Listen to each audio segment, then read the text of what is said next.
Los 10 mandamientos. El tercer mandamiento.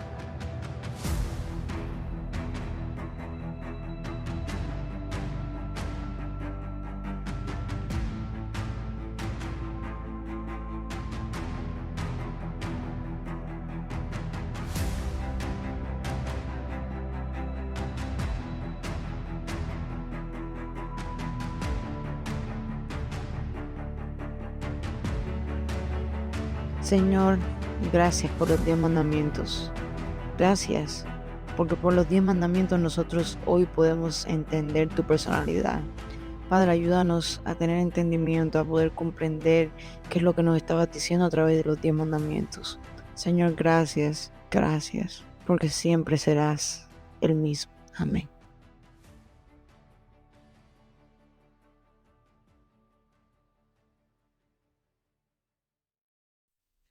En el libro de Hebreos, capítulo 13, versículo 8, dice: Jesucristo es el mismo ayer, hoy y por siempre.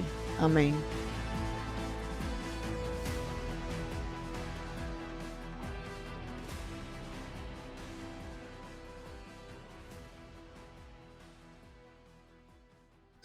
Antes de empezar, quería leer ese versículo.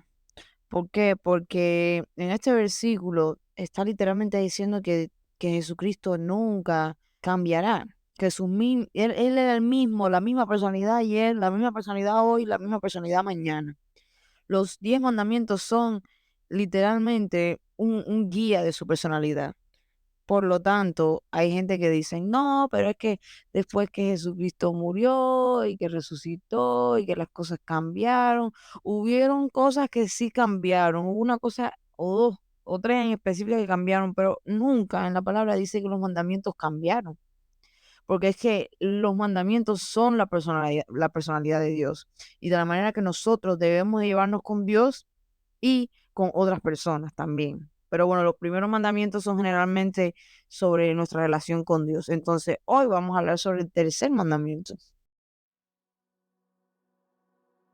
En mi versión Reina Valera 1960, en Éxodo 20, versículo 7, dice: No tomarás el nombre de Jehová tu Dios en vano, porque no dará por inocente Jehová al que tomare su nombre en vano.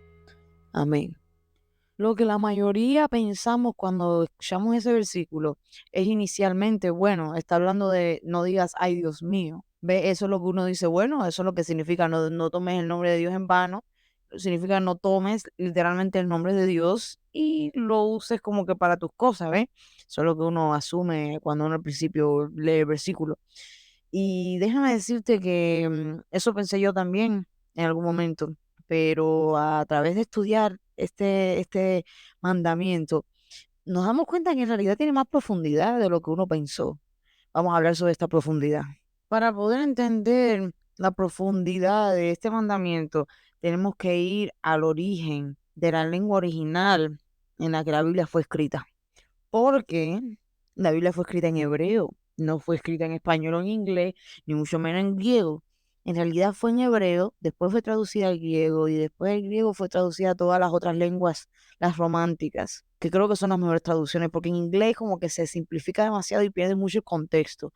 Por lo tanto, como perdemos parte del contexto, o sea, a ver, déjame explicarle esta perspectiva. Yo soy bilingüe, entonces yo hablo español y hablo inglés. Pero la cosa es que hay palabras en español que significan diferentes cosas basadas en el lugar que tú la pongas en la oración, en con qué tono tú lo digas, y también en inglés es igual. Hay cosas que tú no puedes traducir al inglés tal y como son porque pierden significado. Es lo mismo, es la misma situación en el hebreo.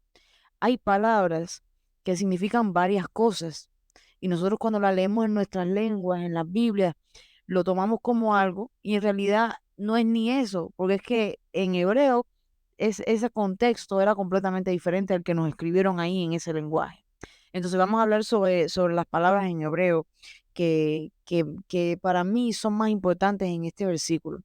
La primera palabra que como que para mí sobresalta es tomar. No tomarás el nombre de Jehová tu Dios en vano. tomarás. En hebreo, tomarás es una palabra que se llama NASA. NASA. Y si tú sabes de lo que es la NASA, aquí en los Estados Unidos tenemos un programa que es la NASA. Y en la NASA es básicamente todo lo que es el espacio y todo eso que tiene que ver con allá afuera, el universo y esas cosas. Y en realidad esa idea es la que me ayuda a recordar el significado de esta palabra. NASA en hebreo significa levantar hacia arriba, traer hacia adelante, levantar alto, magnificar, etcétera. Entonces estamos magnificando, estamos levantando en alto, estamos trayendo hacia adelante. Esos son los diferentes significados de la palabra NASA. La segunda palabra, que también está en este versículo, es vano, tomar en vano. La palabra vano en hebreo es shal. Shal. Shal significa vacío, vanidad, falso, sin valor, común, desolado. Entonces, esos son todos los significados de lo que viene siendo vano en hebreo. Estas dos palabras nos ayudan a entender qué es en realidad lo que significa este mandamiento. Velo de esta manera.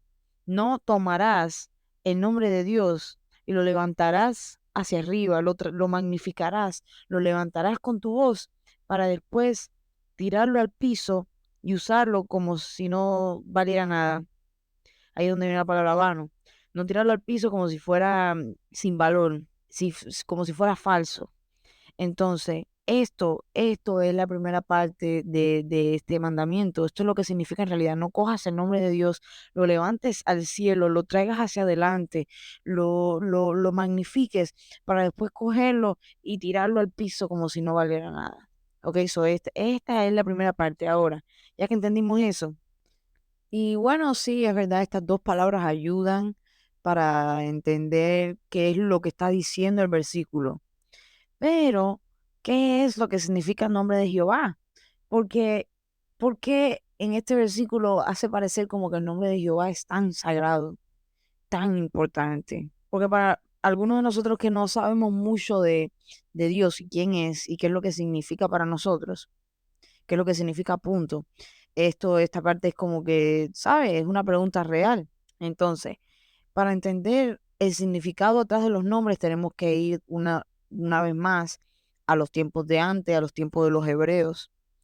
Eh, vamos a empezar con el nombre de Jehová. El nombre de Jehová en hebreo eh, es Yahweh, Yahweh.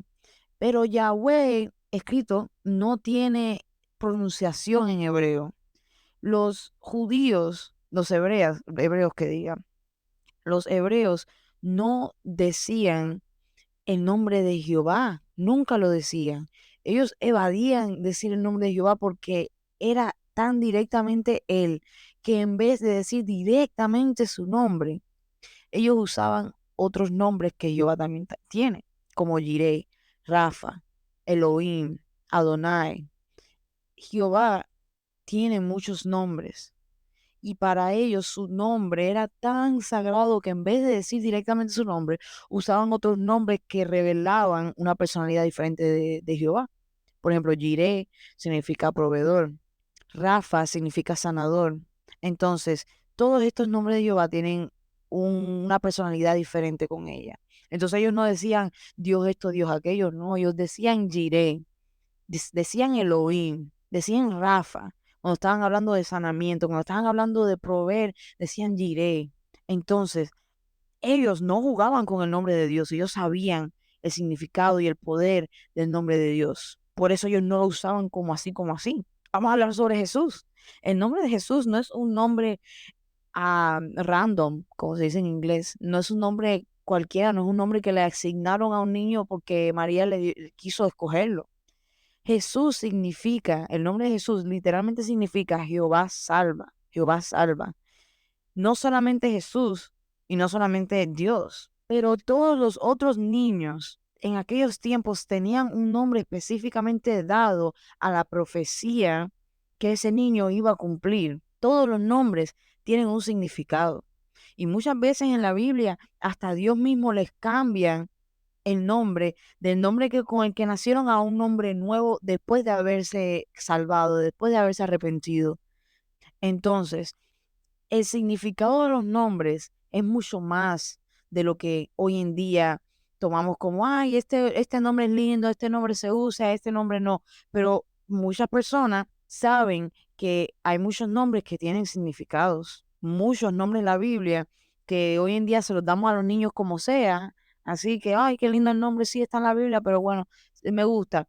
Esos nombres tienen significado. Entonces, el nombre de Dios tiene significado, tiene poder, tiene protección. Entonces, vamos a hablar sobre momentos en la Biblia donde el nombre de Dios fue usado y la reacción que tuvo o que puede tener. Una buenísima historia que está aquí en la Biblia es la historia de David y Goliat. Esta es una de las más populares y la uso porque, bueno, la mayoría de nosotros sabemos la historia de David y Goliat.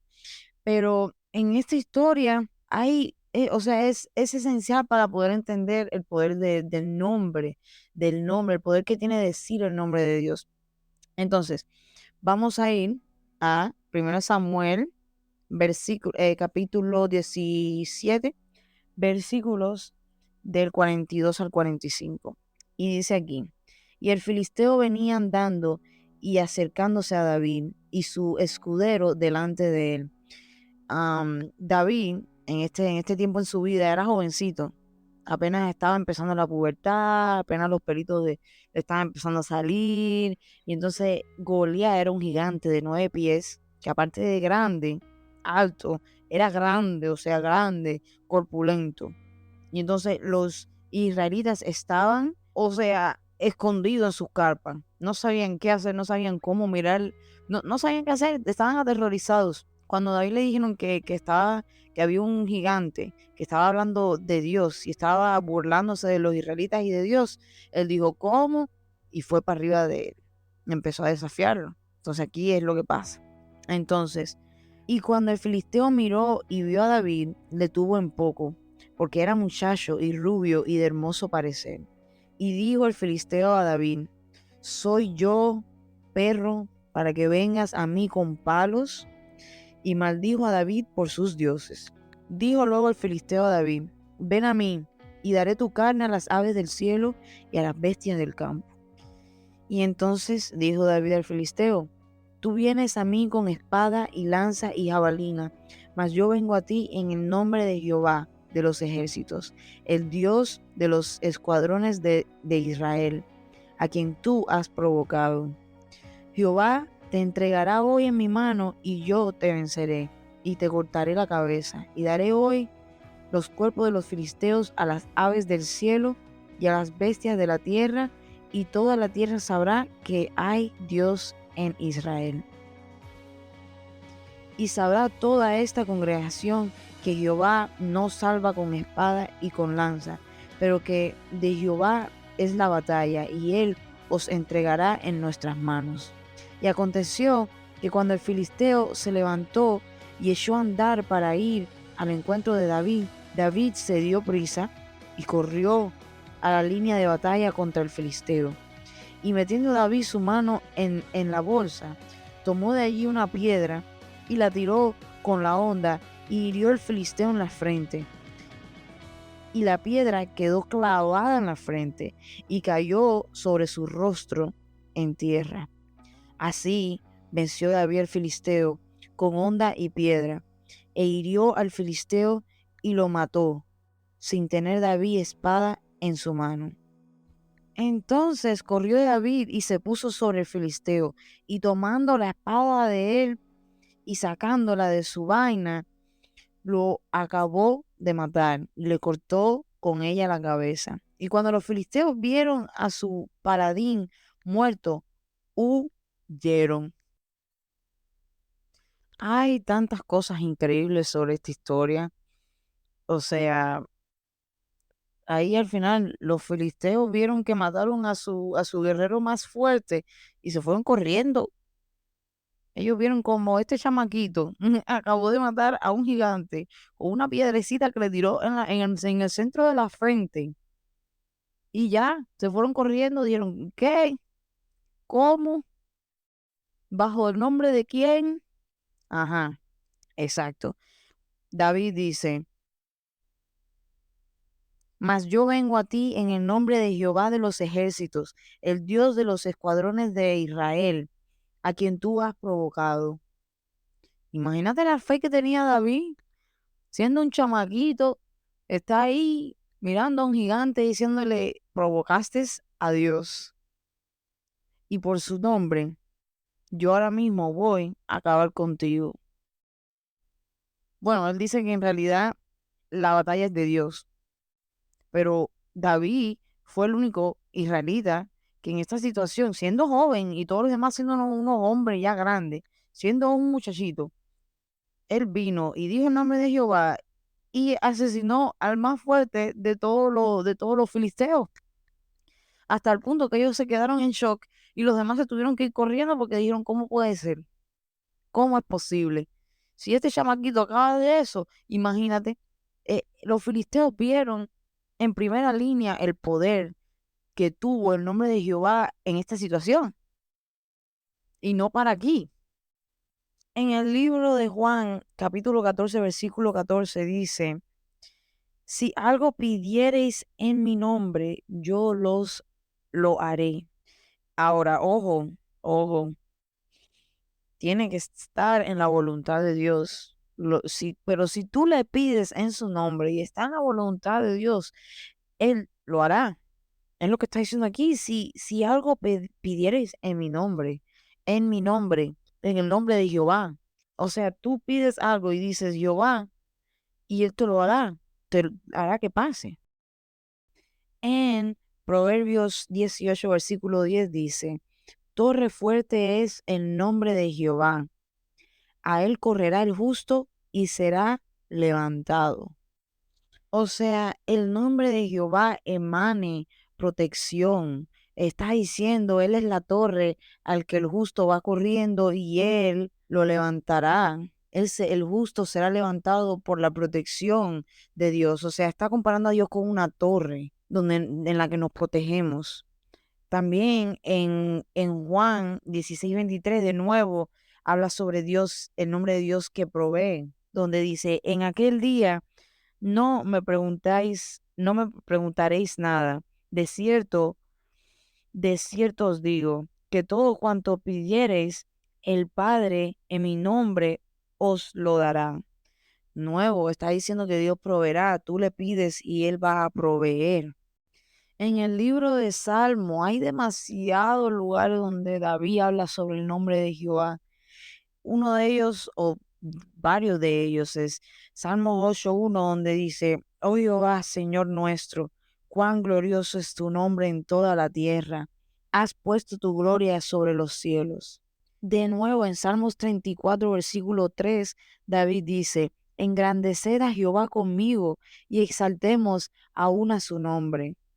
Les digo la verdad, estos versículos no hacen justicia, no hacen justicia al poder del nombre de Jehová, no le hacen justicia.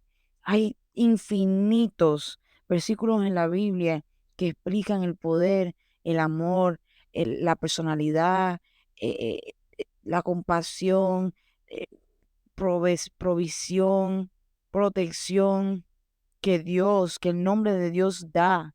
Solamente el nombre, solamente el nombre. Entonces, vamos a regresar al mandamiento.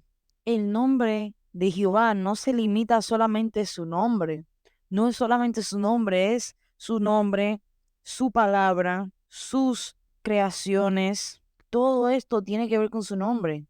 Porque si está faltando el respeto a su creación, entonces le está faltando el respeto a Dios eventualmente. O sea, es algo que va conectado, igual que la palabra de Dios. Porque en la palabra de Dios, en la Biblia, podemos conocer quién es Él y entender por qué. Entonces, si le faltamos el respeto a la palabra de Dios, es como faltarle respeto a Él directamente. ¿Cuáles son otros ejemplos de faltarle el respeto y tomar en vano el nombre de Dios? Un buen ejemplo, te lo juro por Dios, te lo juro por Dios que yo sí intenté, te lo juro por Dios, estás usando la autoridad de Dios. Cuando tú usas la autoridad de Dios para convencer a alguien de que tú estás diciendo la verdad, o sea, primero de todo, ¿por qué tú no eres confiable? Eso es algo que te tienes que ver, eso es algo que te tienes que revisar. ¿Por qué tienes que usar la autoridad de Dios para que las personas confíen en ti y en tu palabra? Eso es lo primero que deberías de tratar de revisar. Lo segundo es, claro, vas a usar la autoridad de Dios. Y es más, muchas personas decimos eso sin pensarlo, ¿ves? Pero subconscientemente es lo que tú estás diciendo. Estás usando la autoridad de Dios para que alguien confíe en ti, porque tú no tienes autoridad ninguna. Entonces, eso es tomar el nombre de Dios en vano porque estás usando el nombre de Dios como para tus situaciones, para convencer a las personas de cosas que son de tu vida. ¿Qué tiene que ver Dios con que tú no seas confiable? Otra es decir que eres cristiano cuando no eres cristiano de verdad. Utilizar ser cristiano como para que las personas confíen en ti. Porque cuando la gente dice, oh, es cristiano, es confiable. Entonces, si tú no eres cristiano y estás utilizando el, el, el título de cristiano como para que las personas confíen en ti, eso es tomar el nombre de Dios en vano. El que es cristiano se arrepiente y cree en Dios con su corazón y su alma. ¿Por qué? ¿Por qué nos arrepentimos? Porque somos pecadores. El cristiano sabe que no podemos, necesitamos su misericordia para poder ser perdonados del pecado. Eso es una de las primeras cosas que hace el cristiano. Entonces, falsamente decir que eres cristiano también es tomar el nombre de Dios en vano. Y pues hay muchos otros ejemplos. Por ejemplo, un padre que lleva a los hijos a la iglesia y siempre les está predicando a los hijos, pero ellos no hacen lo que le predican a sus hijos. Ellos están tomando el nombre de Dios en vano y no están haciendo lo que están predicando. Una que en estos días se usa mucho, hacer chistes sobre Dios. Muchos comediantes hacen chistes sobre Dios y sabiendo que van a haber personas que van a ser ofendidas. Y si tú vas, es cómico en realidad, porque si tú vas a la sección de los comentarios en esos videos, siempre están los cristianos que saben de este mandamiento y dicen, estás tomando el nombre de Dios en vano, esto es un pecado. Y la gente se pone, no, que si son muy sensibles, que si esto y lo otro. Es porque el cristiano que estudia de verdad sabe que con el nombre de Dios no se juega. Sabemos el poder del nombre de Jehová. No es algo que se tira por aquí, se tira por allá como si fuera un chiste. En este mandamiento, de la manera que yo lo veo, Dios básicamente nos está diciendo, nos está poniendo como una regla, respetarlo. Dios nos está pidiendo reverencia y respeto. Aparte de que el resto de la Biblia explica y hay ejemplos de sobra y prueba de sobra de por qué Dios merece reverencia y respeto. Aquí, en ese mandamiento, Él te lo está poniendo clarito. Clarito te está diciendo, respétame, no tomes mi nombre en vano. No cojas mi nombre y lo tires para el piso como si no vale nada. Pero para poder entender eso hay que entender el poder y el significado de Dios. Porque muchas veces vivimos en el mundo faltando de respeto a Dios constantemente por falta de conocimiento, por falta de entendimiento de que Dios no es un ser del que se hace chistes, con el que se juega. Dios es todopoderoso, todopoderoso. Y está en nuestras vidas aunque no lo sepamos. El Espíritu Santo, mi gente, trabaja de maneras muy misteriosas, muy, muy misteriosas. Y no es nuestro trabajo entender de la manera que el Espíritu Santo trabaja, pero sí es nuestro trabajo respetar lo que es Dios. Ahora es tiempo de reflexionar. Siéntate contigo mismo y reflexiona un momentico y pregúntate, ¿en algún momento yo me he reído de un chiste sobre Dios? En algún momento yo he dicho barbaridades sobre Dios. En algún momento yo he desafiado el poder de Dios o he desafiado a Dios. Aunque yo no sepa nada, aunque yo no sepa suficiente hoy, hay cosas que se respetan. Hay líneas que no se pasan. Y de eso es que se trata este mandamiento.